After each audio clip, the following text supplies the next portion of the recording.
My name is Avery Chen, and I still remember the exact way the air shifted. The moment I opened the front door and saw the hallway wall painted blue.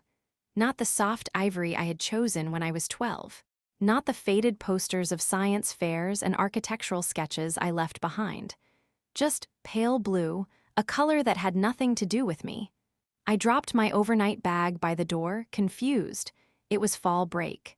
My first semester in college had been brutal. Studio deadlines, cold coffee, living off vending machine granola bars. I had been looking forward to sleeping in my own bed, to hearing the creaky sound it made when I turned on my side, to seeing my bookshelf again, the one Dad helped me build. Instead, I found my room gone. Literally. Gone. The door still had my name on it, Avery, in crooked wooden letters I painted as a kid. But when I pushed it open, it wasn't my space anymore. The walls had been repainted ballet slipper pink. A full-length mirror stood where my desk used to be. My bookshelf was missing. In its place, a bar. And in the corners, a gleaming upright piano. My brother's, I stood in silence. No one heard me come in. I walked down the hallway into the kitchen. Mom was blending something. Protein shake, maybe. She looked up briefly and said it like it was weather news. "Oh, good, you're here. Just leave your bag in the living room. Connor's using your room now." I blinked. "You mean temporarily?" She tilted her head, as if confused by the question. "Connor needs the space for practice. His music instructor said having a dedicated room could really help his progression. You're away at college, Avery. You don't live here anymore." No explanation, no heads up, no. "We talked about this. No, we thought you'd be okay. Just, you don't live here anymore." I asked where I was supposed to sleep. She didn't even look up. "The basement has a futon, still works fine." That night, I laid awake in the basement, under a thin blanket that smelled like dust and detergent. The water pipes above my head clanked every few minutes. I could hear Connor practicing his scales upstairs. Every time a note rang out, I saw pieces of my life being painted over in pastel pink. The trophies, gone, my sketchbooks boxed somewhere or tossed out. 12 years of dreams, erased in one semester. I wasn't angry yet. Not really, I was just blank. But that was the night I quietly realized I wasn't one of them anymore, and maybe I never had been. Turns out, even foundations can be ripped from under you. But sometimes, that's the only way to learn how to build your own. I didn't go back for Thanksgiving, or Christmas, or spring break. My classmates went home to families with warm dinners and laundry machines that worked. I stayed behind, partly because I had projects due, mostly because I didn't want to sleep next to exposed piping ever again. I got a job at Nest and Nook, a second-hand furniture shop 3 blocks from campus. It smelled like old wood, lemon oil, and something faintly nostalgic, like time refusing to leave. The owner, Mr. Leon, was in his 70s. Tall, slow-moving, with hands that looked like they remembered everything they ever built. He didn't talk much at first, just nodded toward the broom or a box to be unpacked. I liked that. The silence. There was no piano music, no voices saying I was too independent for my own good. One rainy Tuesday, I stayed late to rearrange a row of antique desks near the front window. I didn't notice him watching me sketch the layout in my notebook, using grids, angles, shadows.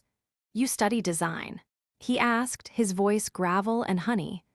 "Architecture," I said quietly, not sure why I suddenly felt like apologizing. He grunted. "Explains the spacing. Most people just shove things where they fit." I nodded, started to put the notebook away, but he stepped closer.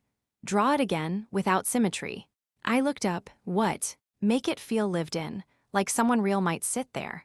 Then he walked off.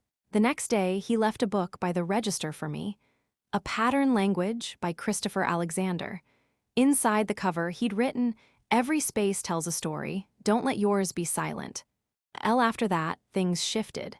He started pointing out flaws in my sketches, not unkindly, just honestly. "You made a beautiful drawing, but would you want to sit there for 2 hours? You designed for the eye, try designing for the breath." I started staying late. He started leaving the door to the upstairs loft unlocked. That loft became my first real space. It was tiny, maybe 300 square feet. Low ceiling, dusty carpet. A creaky radiator that coughed like it smoked for 40 years. But it was mine. I put a roll-out mattress under the skylight, hung string lights between the bookshelves, tacked my sketches on the walls like they were worth something. And for the first time in a long while, I didn't feel like I was waiting to be erased. Mr. Leon never asked what happened with my family. He just started teaching me what he knew. He had once been an architect too, back when buildings were designed with pencils and patience. He'd built homes, libraries, schools, then stopped. Too many shortcuts. Too much glass and ego, he said.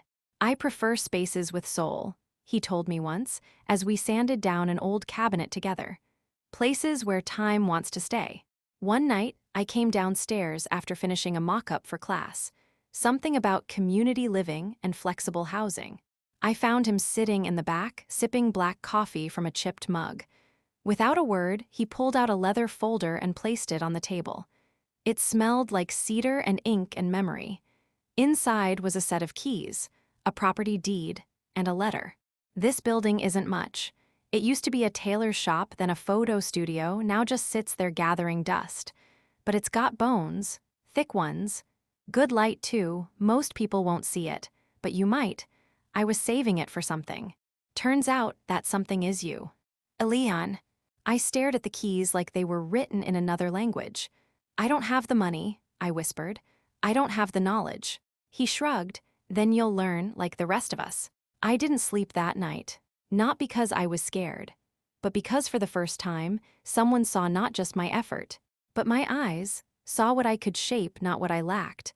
Didn't call me smart as a consolation. Didn't call me anything. Just handed me the beginning. And just like that, the girl who was told she had no place to return to began building one of her own. The building Mr. Leon gave me was on the corner of a forgotten street, wedged between a pawn shop and a shuttered laundromat. From the outside, it looked like nothing, graffiti on brick, windows boarded shut. The kind of place people walked past without blinking, but inside, there was light, even through the cracks and grime. It had good bones. I spent the first year just listening to the space, scraping old paint off the walls, sitting on the floor, mapping out airflow and light angles, fixing pipes with tutorials and trial and error, carrying drywall upstairs at 2 a.m. because that was when the hardware store had discounts. I slept in a sleeping bag next to a space heater for 8 months, built shelves from salvaged pallets, cooked noodles on a hot plate plugged into a wall socket that sparked every third time. At school, my classmates designed skyscrapers, museums in Dubai, theoretical campuses in places they'd never been. I designed community kitchens, mixed-use courtyards with swings, pop-up studios that could fit inside forgotten alleys. While they presented to architects in suits, I presented to street vendors who needed shelf space and artists who couldn't afford rent. They were chasing portfolios. I was chasing presence. By year 3, the building was alive. We opened a microlibrary on the ground floor, a shared kitchen above it, and a tiny rooftop garden that people said changed how they breathed. I didn't hire managers. I trained baristas to run bookshelves. I taught high schoolers how to map sunlight. We painted murals on walls that had only ever been marked by tags and neglect. I named it the Grace, not after elegance, but after forgiveness. And because Mr. Leon's middle name was Gray, Grace, Gray, Growth, it fit. I kept working, graduated quietly, never attended commencement, used the money for the cap and gown to buy second-hand benches for the lobby. Year 5, I acquired a second building, an old bakery, through a seller finance deal. Year 6, I got my contractor's license. Year 7, I took a course in real estate law at night while still laying tiles by day. Year 8, I incorporated under the name Frameworks Urban Revival. By then, I owned 10 properties, all in the kind of neighborhoods my classmates never drove through. We weren't fancy, we weren't trendy, but we were alive. People asked me sometimes, how did I do it? How did I go from sleeping under pipes to signing checks for buildings? I never said the real answer. That when someone tells you you don't belong, you start learning how to build the walls that keep you safe. and then how to put in windows to let others in. One summer evening, I stood on the rooftop of the Grace. The city lights flickered. A child's laughter echoed from the street below. I ran my hand across the railing we'd welded ourselves. The metal was warm from the sun. In my pocket was a folded paper, the final loan document for a new building, a 15-story structure near the river. My first official luxury development. I wasn't sure if I liked the word luxury, but I liked the power it gave me to create access, not exclusivity. The building would have a green rooftop, a full-floor community arts center, and subsidized units for low-income creatives. I decided to name it after the first real place I had ever lived, the loft above the furniture store. The place where Mr. Leon left the keys and walked away. The new building would be called Leon's Light. The day we opened applications, I was in the leasing office, still smelling of sawdust and citrus oil, wearing a black blazer over paint-stained jeans. My assistant poked her head in. "Ms. Chen," she said carefully, "there's a couple filling out the forms for the penthouse suite." I nodded, barely listening. She hesitated. "They listed Chen as their last name too, I think they might be." I stood, walked to the one-way glass, and there they were, my parents, sitting side by side, filling out forms, wearing that same quiet confidence they always had. The kind that says, "We belong here," and suddenly, I was 15 again, staring at a pink wall that wasn't mine anymore. I didn't go out right away. I watched them from behind the one-way glass wall of the interview room. Dad was filling out the income section, the corner of his mouth twitching with concentration. Mom was fixing her blouse collar, still the same silk lavender one she wore to school events, weddings, fundraisers. She glanced around the lobby with practiced disapproval, like she was trying to decide if the potted plants were too modern. And then I saw it. The hesitation, the nervous shuffle of the pen in Dad's hand. The way Mom's gaze kept darting to the logo on the glass wall, frameworks designed for life. She didn't know. Not yet. Neither of them did. But they would. Should I bring them in? My assistant asked gently. I smoothed my sleeves. Checked my reflection, simple bun, minimal makeup, dark gray blazer. Professional, neutral, undeniable. "Not yet," I said. "Print me their application first." It was thin. Just 2 pages, credit score below average. Debt-to-income ratio, poor, no cosigner. The notes section read, "Looking for long-term lease. Interested in penthouse availability. Flexible on move-in." Under previous address, they'd listed the family home. The one they sold last month. The one where my room once existed. Now a music studio with a walk-in closet. Under dependents. They had typed, "None." I stared at that line for a long time, not even a checkbox, just absence, like I'd never lived at all. I handed the form back. "Send them in." They entered with the kind of polite enthusiasm, reserved for job interviews or overpriced brunches. "Mr. and Mrs. Chen," I greeted calmly, standing behind my desk. Mom blinked once, then again, her heels clicked to a halt. Dad paused mid-step, eyebrows pulling tight. I watched the realization land, slow motion, like ice cracking beneath thin shoes. "Avery?" Mom said, barely above a whisper. I nodded, gestured to the 2 chairs across from mine. "Please have a seat." They obeyed.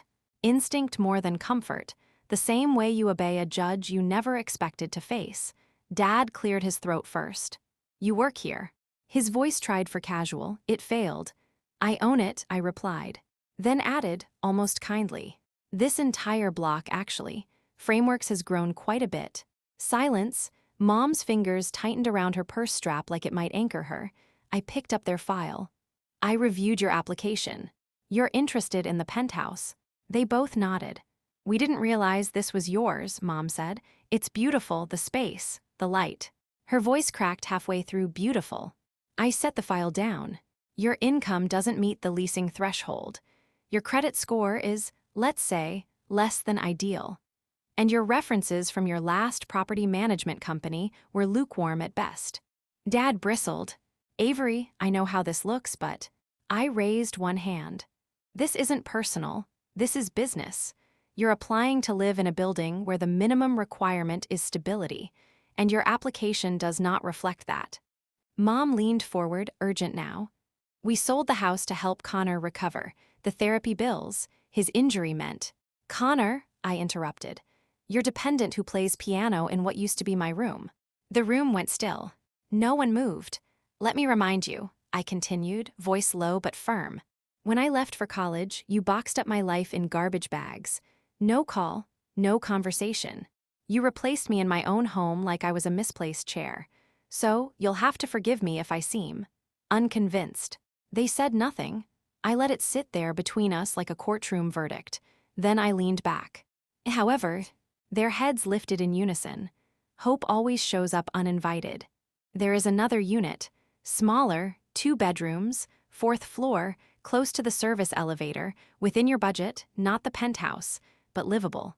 They nodded. "Too quickly. I'll approve you for that," I said, "with a condition." Mom flinched, Dad straightened.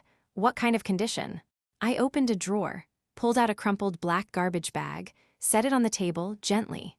"This," I said, "is how you packed up my childhood." Their faces froze. "It's empty now, but I kept it because I needed a reminder. Not of what you did, but of what I promised I'd never become." I looked directly at them. "And I haven't, but you still might. So here's the deal: you take the smaller unit. You rebuild quietly. No privileges, no exceptions, no old roles." Dad swallowed hard, Mom's voice shook. "We understand." I nodded. "Then welcome to Frameworks." He came on the 3rd day. Didn't schedule a meeting, didn't call, just showed up at my office, wearing a hoodie I remembered from years ago. The one Mom used to say made him look like a real artist. He looked taller than I remembered. More tired, too. My assistant tried to stop him at the front desk, but he just pointed through the glass and said, "She's my sister." I didn't stand when he walked in, just closed my laptop slowly. "Connor," I said, neutral, measured, like I was reciting a name I hadn't spoken aloud in years. He sat without being asked, still bold, still entitled, but quieter now. "I heard you approved the lease," he said after a pause. "I did. 4th floor, next to the maintenance closet." He gave a crooked smile. The irony not lost on me. I said nothing. He leaned forward, elbows on knees, looking around the office. "This place, it's insane. The woodwork, the glass lines. You did all this." I nodded once. He exhaled. "Damn." Another pause, then came the inevitable. "Why now?" He asked it not like a challenge, but like someone finally brave enough to ask the obvious. "You could have kicked them out, turned them away, made them feel what you felt." I looked at him, carefully, like studying a room for its weak beams. "I did," I said, "for about 5 minutes." He blinked, but then I remembered something you said once. I continued. "You were 13. I had just gotten rejected from that summer design program because we couldn't pay the fees. And you got a new piano. You came into my room, sat on the edge of my bed, and said I didn't ask for it. But I didn't say no either." His face flushed. "I didn't know what to do. I was a kid." "I know," I replied. Silence again.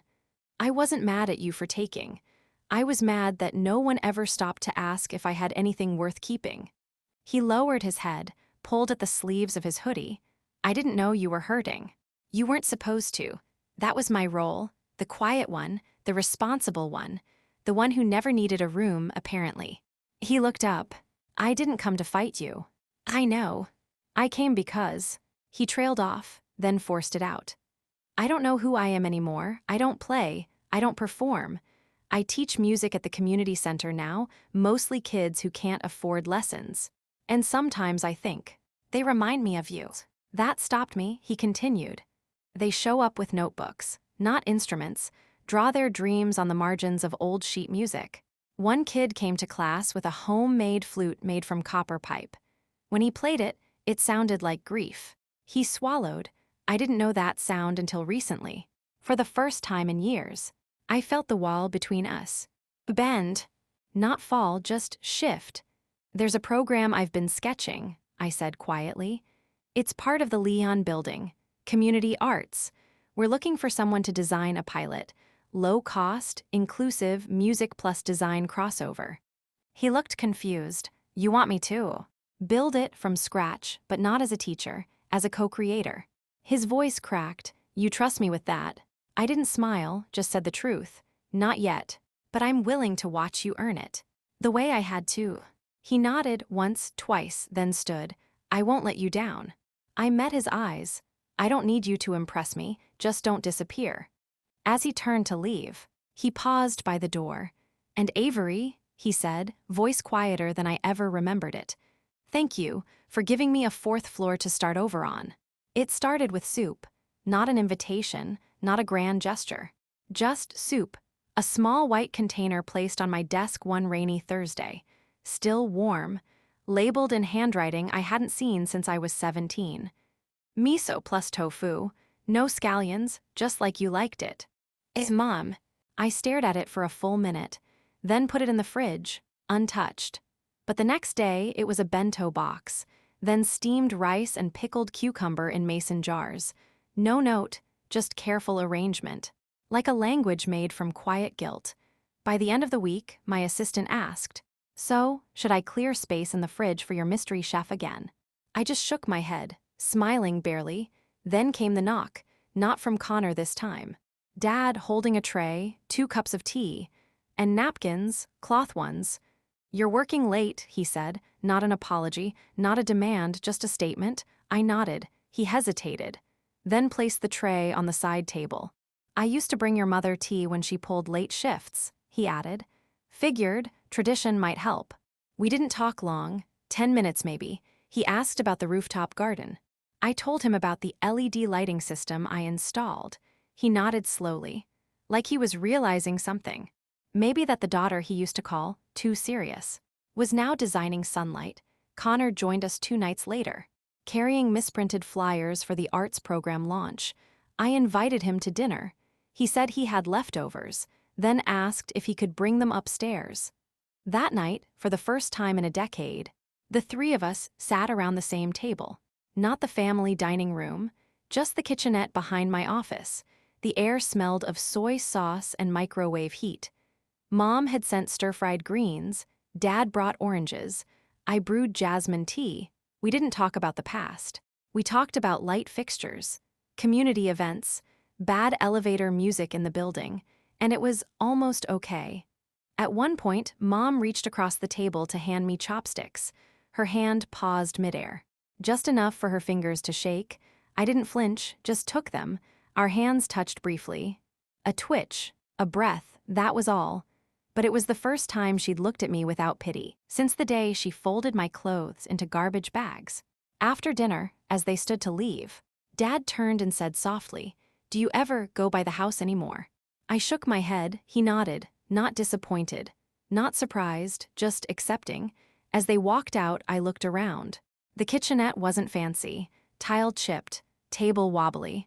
But somehow, it felt like a beginning, a place where words didn't need to be perfect.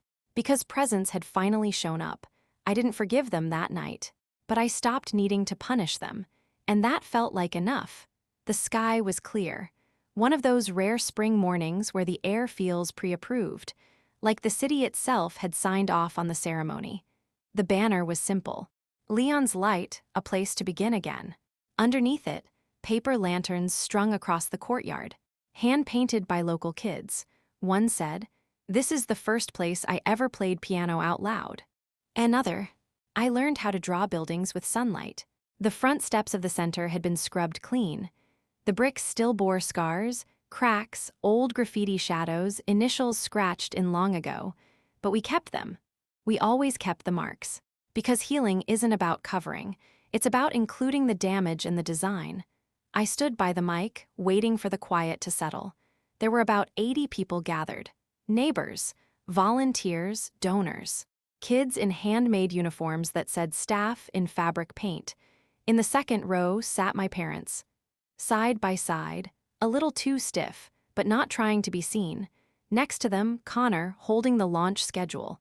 And beside him, Grandma Grace.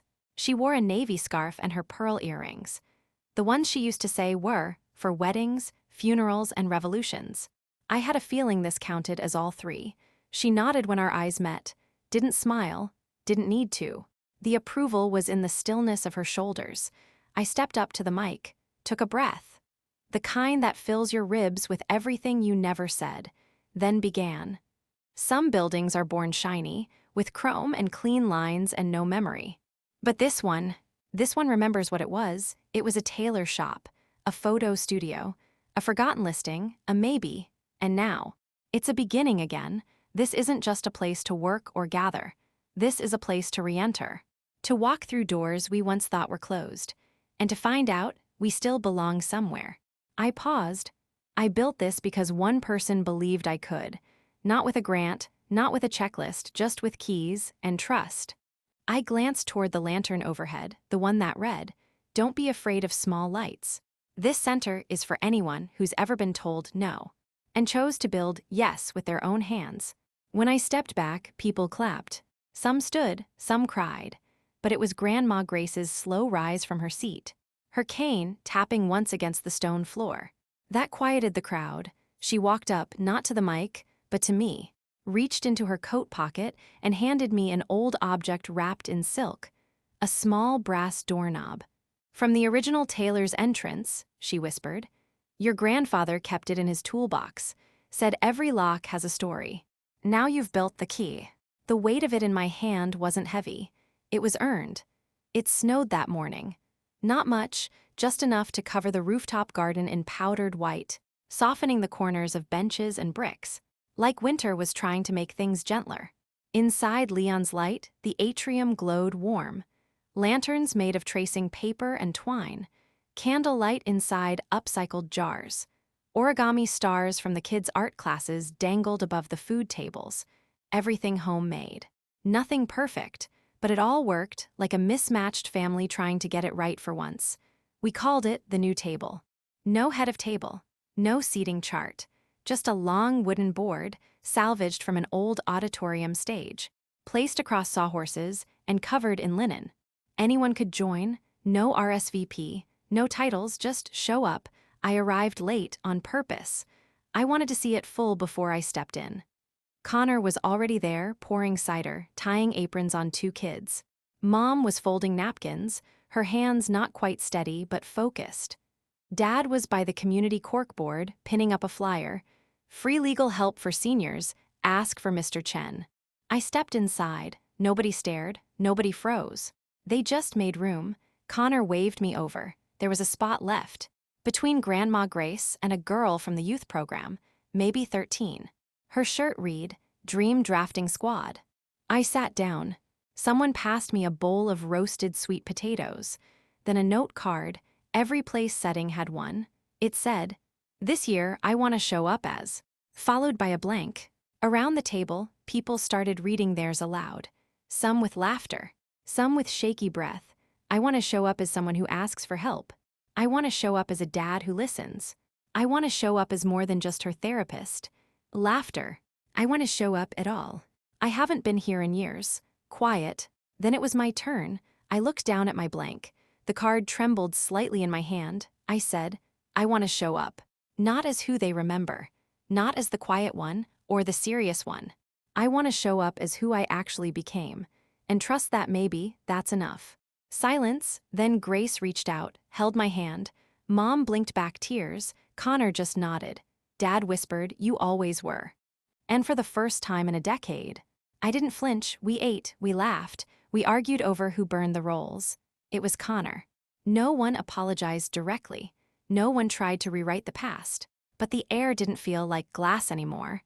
It felt breathable, like maybe we weren't rebuilding the old house. Maybe we were designing something new, together. 2 years later, I stood at another podium. This time, not in a community center, but at the grand opening of the Frameworks Collective, an urban campus of 10 buildings across the city, where art, architecture, music, healing, and justice shared walls. We didn't call it a nonprofit. We called it a continuation of what happens when silence doesn't kill you. It shapes you, of what grows when no one waters you. But you learn to grow anyway. The ceremony was outdoors. Rain threatened but never came. I wore black slacks and an old blazer I'd had since my first tenant meeting. Inside my pocket, the brass doorknob from Leon, still warm, in the front row. Connor, now co-director of our youth arts program. Mom and Dad, volunteers in our intergenerational housing unit. Grandma Grace, smiling in a wheelchair, her fingers tracing the edge of a program booklet like it was a memory she'd waited to hold. In the crowd were strangers who felt familiar. Girls with sharp eyes and clenched jaws, boys who doodled on the edges of financial aid forms, parents who hadn't figured it all out, and grandparents who knew that sometimes. Legacy doesn't come from blood, but from belief. I stepped to the mic, spoke softly, firmly, without notes. When I was 19, my family told me there wasn't space for me anymore. And maybe they weren't wrong, because the space I needed didn't exist yet. I had to build it. This, I gestured behind me, is not a monument to what I lost. It's a home for what I refuse to let go of. Hope work, a place to show up as yourself, no matter how late or how broken or how invisible you feel. I ended with a pause, then simply said, "You were never the problem, maybe you were just the blueprint no one knew how to read yet." People clapped, some didn't. They just stood there quiet, like something had clicked inside them, like a lock that didn't know it had a key. Later that night, I sat on the rooftop of the very first building, the Grace. The paint had faded. The windows creaked, but the soul still lived here. I brought out an old notebook, the one from college, taped and dog-eared. Inside, floor plans, letters never sent, sketches of rooms I used to dream about. And at the very back, a note from Mr. Leon. "Every space tells a story, don't let yours be silent." I looked out at the skyline. At the lights I helped relight, at the corners of the city where forgotten people now felt seen. I thought of the girl in the garage, the one nobody thought would last, the one who slept next to oil stains and broken dreams. I didn't save her. She saved herself. I just caught up to her. Sometimes the people who hurt you won't say sorry, the past won't rewrite itself, and the space you needed still won't be there. But maybe, just maybe, you're here to build it, not just for yourself, but for everyone who ever asked, "Where do I go when even home says no?" Tell them, follow the light. I left the door open.